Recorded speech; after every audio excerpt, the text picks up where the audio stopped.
Always fun to talk to Dennis Carter. He is the sports anchor and sports director at ABC 13 in Lynchburg. Dennis and I talked general sports. We talked a little bit about the Olympics. We talked about some NASCAR and more. It's Dennis Carter talking sports on the Sports Buffet podcast. You want to talk sports with somebody that knows sports? Let's talk to Dennis Carter. He's the sports director at ABC 13. A lot going on since we talked last week. The Hokies and Who's both on the field now, so that means it's getting closer. It's getting a lot closer. Getting a lot closer. First week of preseason camp for these guys.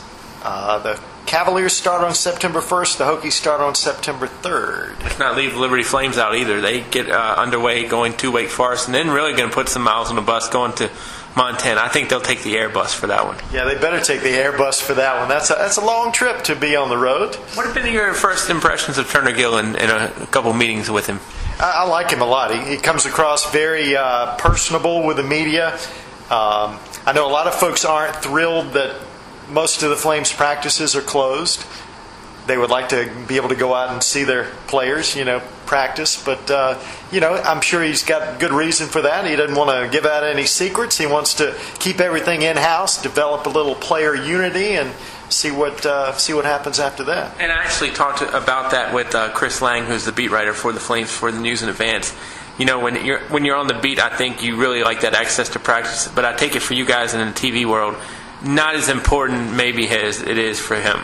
Yeah, not so much, because we get a lot of our information from Tuesday news conferences when Coach Gill and the players will come out and talk to us. So during the week, we've got other things to worry about besides Liberty Flames practice. So, but Chris Lang doesn't. He's got to worry about that. No, I'm not saying that. But we've got some other things we have to concentrate on, especially high school football, because around here high school football is king.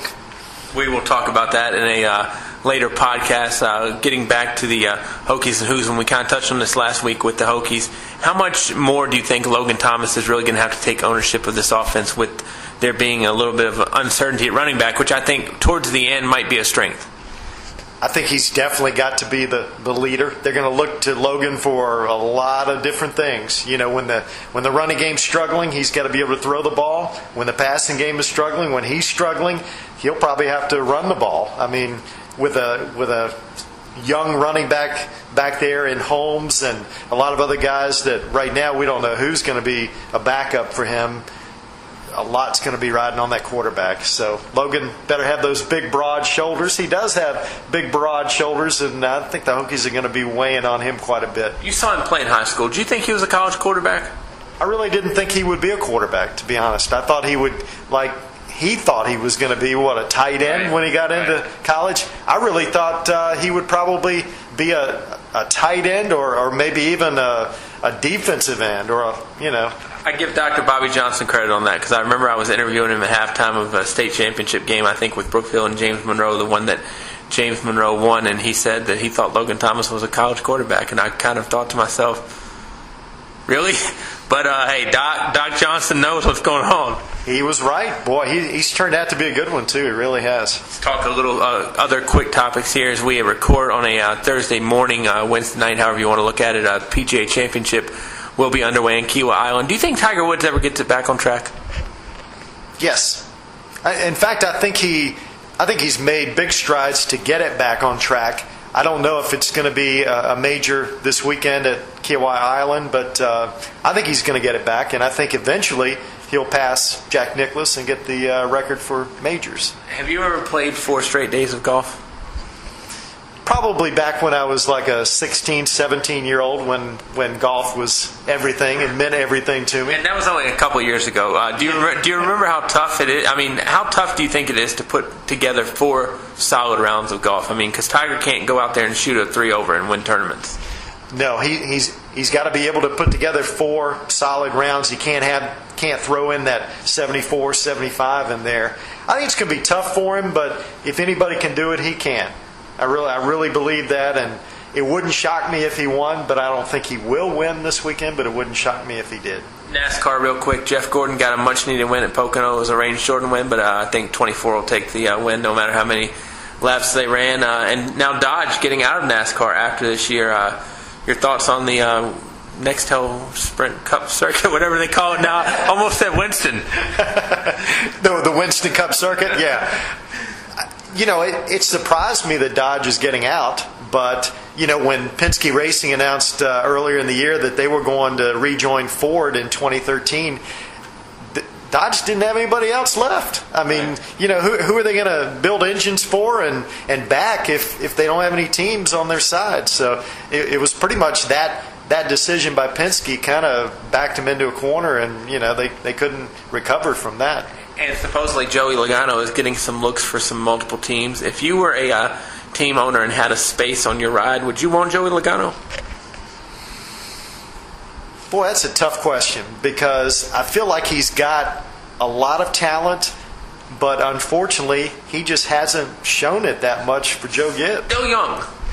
He's still a young guy. He's still very young, and when he came onto the circuit, he was like the next best thing since sliced bread. He was winning everything, and people were so high on him. And I'm a little surprised that he has struggled as much as he has. I really thought he would be able to have some seasons where he won 3 or 4 races and make the chase, but unfortunately it hasn't worked out that way. We'll conclude with some Olympics talk. The Olympics conclude this weekend. I think we talked about it last week. I don't know how much you'd watched. How much have you watched since we talked about it last week? Haven't had a chance to watch much of it because, a lot of it's while I'm here at work. Occasional glances. Yeah, I do have a chance to watch it. Sometimes on the weekends I'll catch a little bit of basketball or tennis. Or And Andy Murray. Oh, now I did see that, and I like Roger Federer a lot, but I was so happy to see Andy Murray win. I mean, that was emotional. It was emotional for him and everybody there in London. I was happy to see him win. He deserves it. And maybe can be a springboard for the U.S. Open, but the only place Andy Murray can get a Grand Slam, they say so far, is Denny's. Ooh. Hey, not a Bob Alex original. I read that. That's good. I like that. But the Olympics, once every 4 years, I think it's one of the only times people care about water polo and dressage, I believe, or dressage, whatever it's called. Yeah, we had people in the newsroom watching the water polo a couple of days. So love me some water polo. It's not bad. I can really get into it, even though I don't know how to swim. I enjoy watching it. Beach volleyball. I think the men love watching Gary Walsh and Misty May Trainer for at least a week. Yeah, the men enjoy that much more than water polo. That probably doesn't turn them on very much. D, in the words of my father, water polo, he always says, "How do the horses swim?" The horses are humans in this one. Mr. Alvis has a lot to catch up on, but D, we'll catch up with you again in the future. And as always, we appreciate your time. Appreciate it, Bob. Thanks.